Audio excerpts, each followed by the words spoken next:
Hello Magical Minds, welcome to all on Prop Impetus Study channel. I hope you all doing well and your studies are also going well. So friend, ये है हमारा geography का important topic river, जिसमें हम जानेंगे river की proper definition plus river कितने types के होते हैं एंड ड्रेनेज पैटर्न क्या है और क्या इसके इम्पोर्टेंट कैरेक्टरिस्टिक है, प्लस कुछ क्वेश्चंस को भी प्रैक्टिस करेंगे. So what is river? Definition है, river is a natural flowing water course है which usually give fresh water flowing towards an ocean, sea, lake or another river.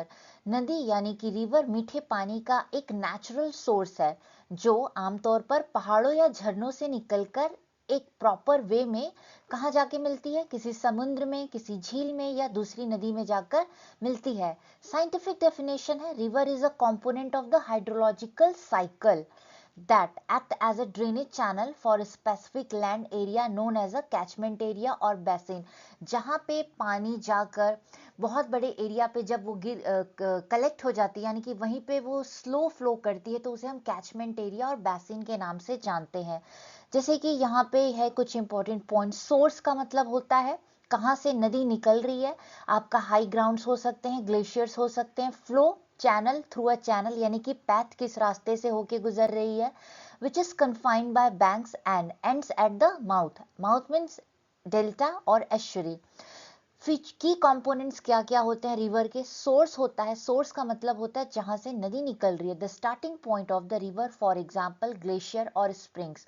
Then आता है आपका चैनल. चैनल का मतलब होता है धारा, द पेथ और bed through which water flows. Mouth जहां पे आपका जो नदी है जैसे जाके एंटर होता है, फॉर एग्जांपल सी और लेक में.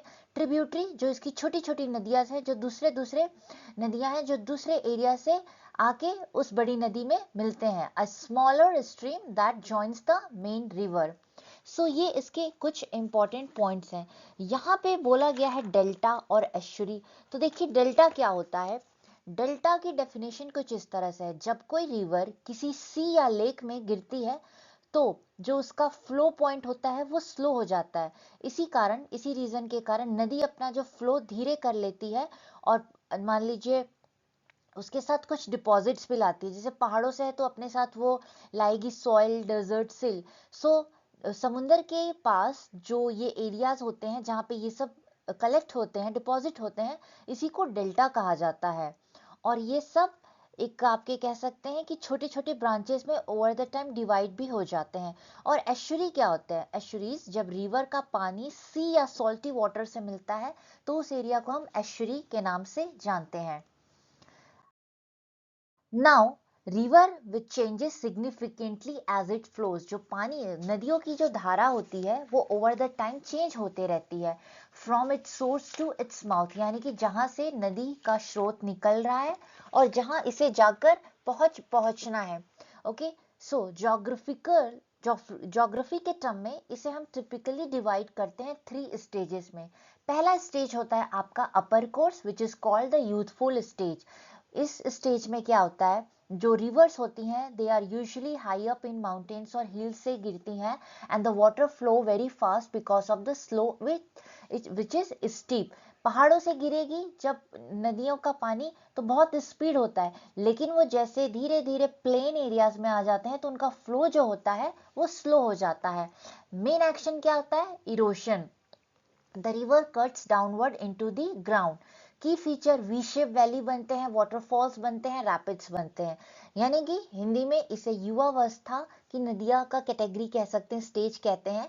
यहाँ नदी का जो ढाल मतलब स्लोप होता है वो जो उसका फ्लो हाई होता है और यहाँ तेजी से ये पानी नीचे की ओर गिरते हैं, जमीन की ओर, जिससे गहरी घाटियां और झरने बनते हैं.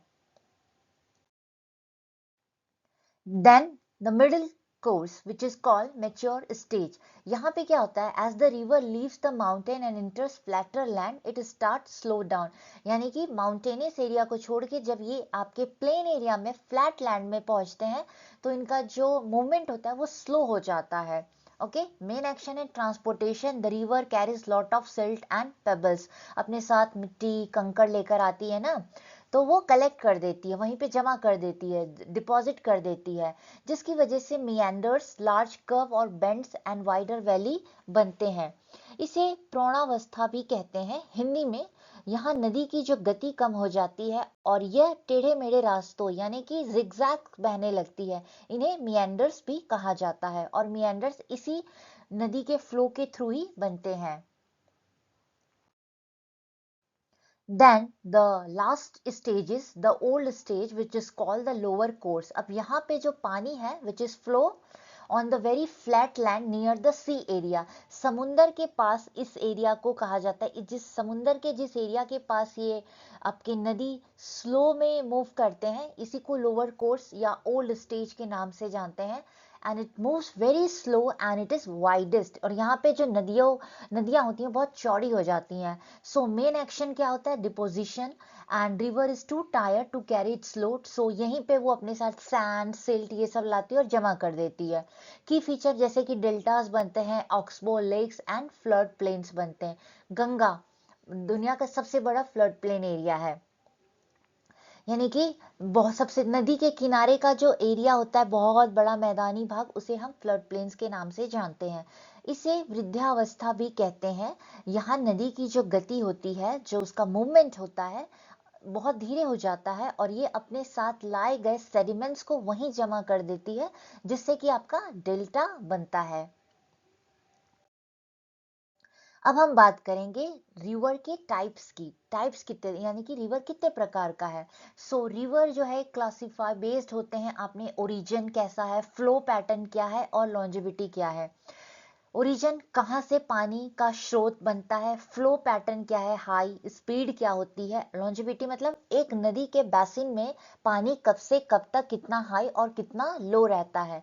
तो पहला है आपका which is based on periodicity यानी कि टाइमिंग ऑफ फ्लो। तो जैसे कि पेरेनियल रिवर है, this flow through out the year. ये वो नदियां होती हैं जिसमें सालों पानी रहता है। They are fed up by both melting glaciers and rainfall. इसमें पानी आपके ग्लेशियर के गलने से होता है। जब माउंटेन पे हाई टेम्परेचर होता है तो ग्लेशियर्स गलते हैं यानी कि मेल्ट होते हैं। एंड रेनफॉल सेकेंड है, जैसे कि for example Ganga river, Indus river और ब्रह्मपुत्र रिवर। इसमें आपको पानी 12 महीने देखने को मिलेंगे।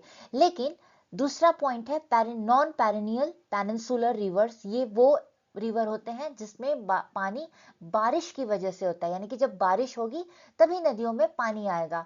दे में ड्राई अप और become narrow streams during the summer. Summer season में गर्मियों के टाइम में ये सूख भी जाते हैं या जो उनका पानी है वो बहुत कम हो जाता है। For example Krishna, Kaveri, Godavari.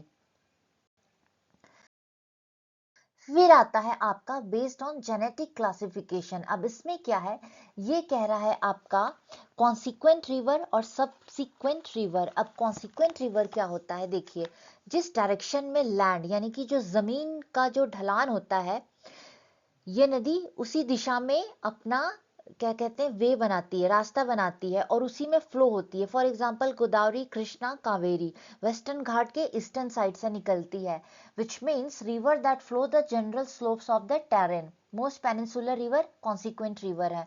Example Godavari flowing east towards the Bay of Bengal, flowing the Deccan slope.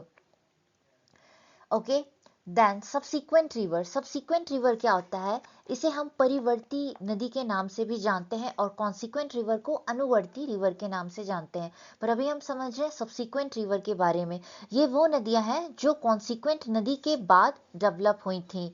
ये आमतौर पर सॉफ्ट रॉक्स वाले रास्ते से चलती हैं एंड जो इनकी मेन रिवर है उससे ये 90 डिग्री जाकर मिलती है, यानी कि कॉन्सिक्वेंट रिवर से 90 डिग्री या राइट एंगल पे जाके मिलेगी। This develop after the master stream and usually join it at right angle following weak rock strata. जैसे कि the Asan river which is a tributary of Yamuna river. Second one is based on genetic classification antecedent river. Antecedent river में आपका बात होता है, इसे पूर्ववर्ती नदी के नाम से जानते हैं। ये वो रिवर्स हैं जो हिमालयन माउंटेन के पहले से ही आपके एग्जिस्टेंस में है। ओवर द टाइम जैसे जैसे माउंटेन्स की जमीन अपवर्ड ऊपर की ओर उठते हैं तो गॉर्जेस ये नदियां बना के उसी से फ्लो होती हैं, जैसे कि इंडस, सतलज एंड ब्रह्मपुत्रा। ये नदियों का एग्जिस्टेंस तो हिमालयन माउंटेन के बनने से भी पहले से है। So rivers that exist before the upliftment of mountains, as the mountain rose like the Himalayas, the river cut through them creating deep gorges. Then third one is drainage pattern. Drainage pattern क्या है, तो अब इसका pattern क्या है, reverse कैसे pattern अपना बनाते हैं। तो पहला है डेंड्रिटिक पैटर्न, जिसमें जो नदी होगी तो नदी कहीं से स्रोत उसका है, सोर्स, लेकिन जो वो फ्लो करेगा तो जैसे कि आपके ट्री के ब्रांचेस होते हैं ये वैसे दिखेगा। Looks like the branches of tree occurs in areas with uniform rock type. यानी कि ब्रांचेस यहाँ पर लैंड जो है कह सकते हैं कि फ्लो कर रहा है नदी आपका, और ये ऐसे फ्लो करेगा कि एक वे में नहीं जाएगा। इसके जो होंगे जैसे कि आपका पेड़ के ट्री हो ब्रांचेस होते हैं तो ये वैसे आपका कह सकते हैं कि डिवाइड हो जाता है, जैसे Indo Gangetic plain. Radial pattern, reverse originate from the central hill and flow in all direction. ये वो नदियां हैं, जब ये रिवर्स तब डेवलप हुए थे जब नदियां किसी हायर पॉइंट से निकलकर सारे डायरेक्शन में फ्लो करती हैं। यानी कि हायर पॉइंट्स, मान लीजिए किसी सेंट्रल पॉइंट जैसे कि एमपी हो गया, अमरकंटक माउंटेन्स हो गए, सो वहां से ये ओरिजिनेट होती हैं एंड सारे डायरेक्शन में जाएंगी, ईस्ट वेस्ट नॉर्थ साउथ सब जगह। सो इसी को रेडियल पैटर्न के नाम से जानते हैं। सभी डायरेक्शन में फ्लो करती है, जैसे कि आपका अमरकंटक प्लेट्यू से नर्मदा रिवर जो निकलती है and Son river. Narmada river flow करती है वेस्ट साइड में और सोन रिवर जो है वो फ्लो करती है नॉर्थ ईस्टर्न साइड में। देन आपका आता है ट्रेलिस पैटर्न। ट्रेलिस पैटर्न क्या होता है, देखिए रेडियल में क्या होता है कि वाटर फ्लो करता है out from a centre line mountain से, and trellis pattern primary tributaries हैं flow parallel to each other and secondary tributaries join them at right angle. ये रिवर वहां बनती हैं या फ्लो करती हैं जहां हार्ड रॉक और सॉफ्ट रॉक एक दूसरे के पैरेलल में होते हैं।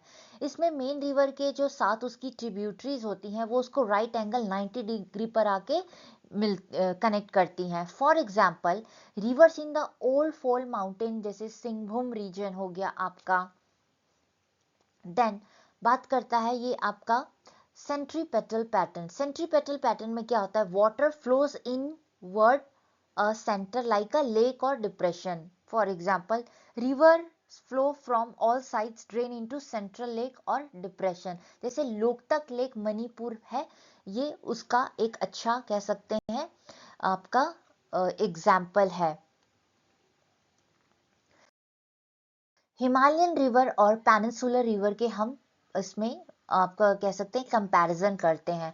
फीचर क्या है हिमालयन रिवर की और पेनिनसुलर रिवर की, तो देखिए हिमालयन रिवर तो है उसका ओरिजिन ग्लेशियर्स है, हाँ, और जैसे कि गंगा आपका इंदस ब्रह्मपुत्रा ये हिमालयन माउंटेन से पहले ही से थे। तो अगर कोई भी रिवर है उसका ओरिजिनेट माउंटेनियस एरिया हिमालयन है तो ओरिजिन क्या होगा, ग्लेशियर्स होंगे। नेचर क्या होता है, पैरेनियल, यानी कि जो ये नदियां में पानी हमेशा रहता है, ईयर राउंड साल भर रहेगा। स्टेज क्या है, ये यूथफुल स्टेज है, एक्टिव इरोजन है, वी शेप वैलीज क्रिएट करती है। मिएंडर्स हाईली मिएंडरिंग इन प्लेन्स में बनाते हैं। मिएंडर्स मैंने आपको पहले मेंशन किया था, जब कोई रिवर प्लेन एरियाज में एंटर करती है तो फ्लो कम हो जाता है या उसका स्पीड कम हो जाता है और जो उसका ढाल है वो भी कम रहता है। एंड ऐसे रिवर डायरेक्ट फ्लो करने के बजाय टेढ़े मेढ़े जिगजैग होकर फ्लो करते हैं, सो इसी को मिएंडर्स के नाम से जानते हैं।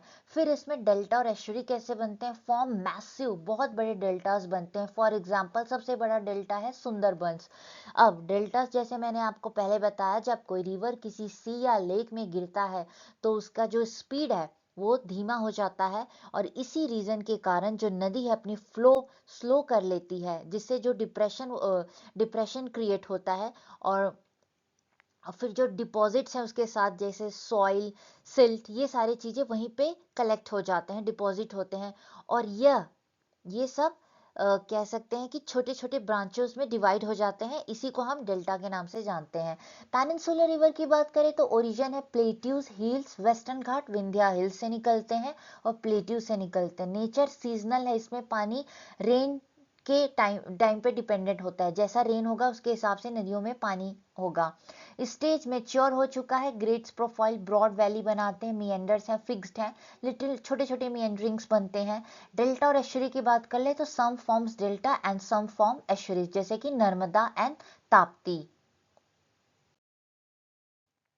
अब रिवर के इंपॉर्टेंस को जान लेते हैं। इकोलॉजिकल बहुत ही इंपॉर्टेंट है, यस, डाइवर्स इकोसिस्टम को सपोर्ट करता है, जिसमें वैरायटी ऑफ फ्लोरा फौना रहते हैं। फ्लोरा मीन्स जो आपके वेजिटेशंस हैं, एंड फौना कई तरह के स्पीसीज ऑफ एनिमल्स इंसेक्ट्स, ये सारे चीज।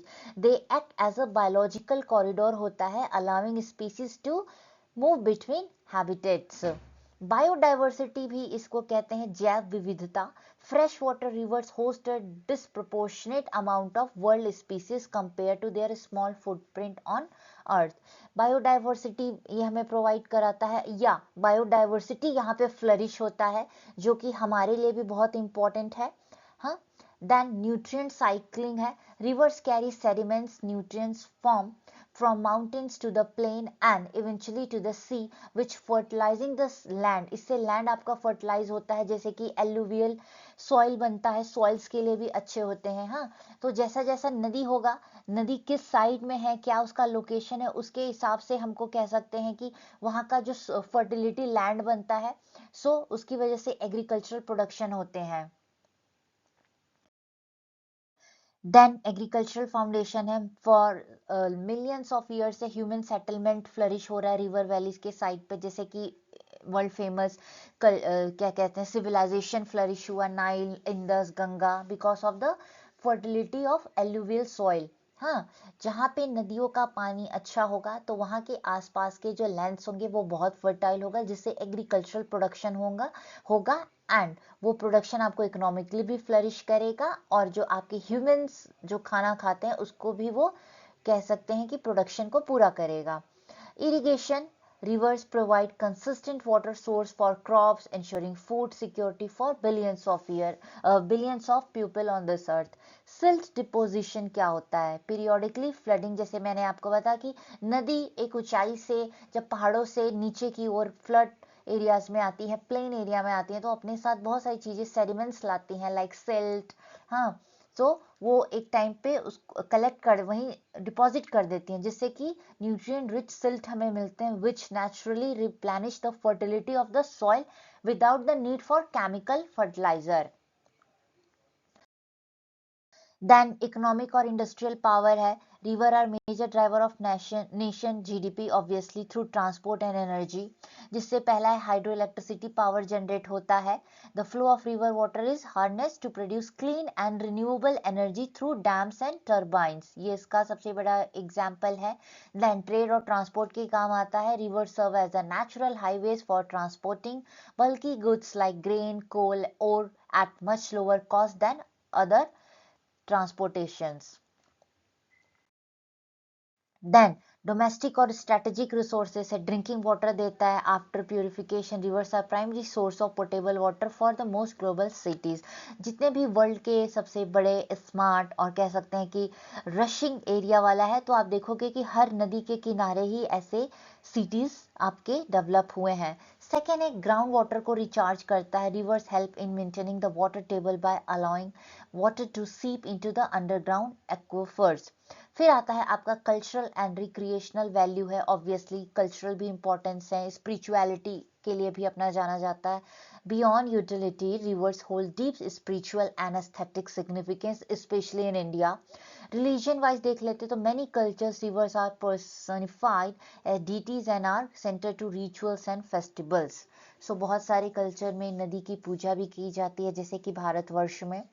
एंड लेकिन बहुत देखा गया है कि हम पूजा तो करते हैं, साथ ही साथ वहाँ पे गंदगी भी कर देते हैं, तो हमें पूजा करना चाहिए लेकिन गंदगी नहीं करना चाहिए। Being a citizen of any nation, it is your duty और honours to keep your surrounding neat and clean. It doesn't matter कि हमेशा आपके गवर्नमेंट ऑर्गेनाइजेशन ही करेंगे। Being a single citizen of nation, ये आपका ड्यूटी है कि आप अपनी कोई भी हिस्टोरिकल प्लेस हो या पॉन्ड है, लेक है या आपके रिवर्स हैं, हाँ, उसको साफ सुथरा रखें। इससे क्या होती है कि एक तो उसकी खूबसूरती भी बनी रहती है, प्लस हाइजीनिक रहेगा तो सभी के लिए अच्छा होगा हेल्थ वाइज। देन अब हम क्वेश्चंस प्रैक्टिस करते हैं कुछ। At which specific location do the Bhagirathi and Alaknanda river meets to officially become the Ganga. यानी कि भागीरथी रिवर और अलकनंदा रिवर वो कौन से जगह पे आकर मिलती हैं, वहां से वो गंगा नाम से जानी जाती हैं। तो गंगा को हम कह सकते हैं कि एग्जैक्टली गंगा निकलती जो गौमुख से है वो उनको डायरेक्टली गंगा नहीं कहते। ये जो हमारा देवप्रयाग है, आंसर इसका देवप्रयाग है। तो देवप्रयाग वो जगह है जहां पे ये दोनों नदियां मिलती हैं और वहां से इसे गंगा नाम से बोला जाता है। This is the most important confluence in the Panch Prayag system. Second one is which creation found in the Ganga is the national aquatic animal है इंडिया का, which is serve as a health indicator for the river. So dolphin river है। If they are present तो ये बताएगा कि जो पानी का वाटर का ऑक्सीजन लेवल कितना हेल्दी है। Third one is the Indus, Sutlej and Brahmaputra are called antecedent river, what does that mean. इसका मतलब क्या है, यानी कि they maintain their path even as the mountains rose, they exist before the Himalayas were formed and cut through them। Answer इसका ये है, antecedent river which is formed before the Himalayan formation। Fourth one is, if a river system looks like the branches of tree on a map, what type of drainage pattern it is। यानी कि river का वो कौन सा drainage pattern है जो branch of tree के जैसे दिखता है। तो आंसर है डेंड्रिटिक, डेंड्रिटिक पैटर्न है। और ये जो वर्ड है ग्रीक वर्ड है जिसका मतलब होता है मीनिंग ट्री, डेंड्रॉन से लिया गया है। And the fifth and the last one is, why do east flowing rivers like Ganga and Godavari form large delta while west flowing river like Narmada and Tapti form estuaries। तो देखो deltas बहुत बड़े होते हैं जहाँ पे deposits होते हैं आपके सिल्ट, ये सारी चीजें। East flowing rivers travel long distance across flat plains carrying tons of sediments. ये आपको समझ में आ रहा होगा, हमें जरूरत नहीं इसको हिंदी में ट्रांसलेट करने की। And then they deposit at the mouth, जिसकी वजह से आपका डेल्टा बनता है। गंगा और गोदावरी सबसे बड़े डेल्टास बनाते हैं, जैसे कि फॉर एग्जांपल सुंदरबन है। सेकेंड पॉइंट कहता है जो वेस्ट फ्लोइंग रिवर्स हैं आर शॉर्टर है and flow through the hard rock, rift valley से ये फ्लो करते हैं with high speed, so they draw very little sediments creating estuaries instead. तो ईस्ट फ्लोइंग रिवर्स आपका क्या बनाते हैं, डेल्टास, और वेस्ट फ्लोइंग रिवर्स एस्चुरीज बनाते हैं। सो ये तो रहा रिवर, उसके इंपॉर्टेंट पॉइंट्स। होप आपको समझ में आया होगा। मिलते हैं नेक्स्ट वीडियो में इसी किसी दूसरे टॉपिक के साथ। तब तक के लिए have a great day and thank you very much.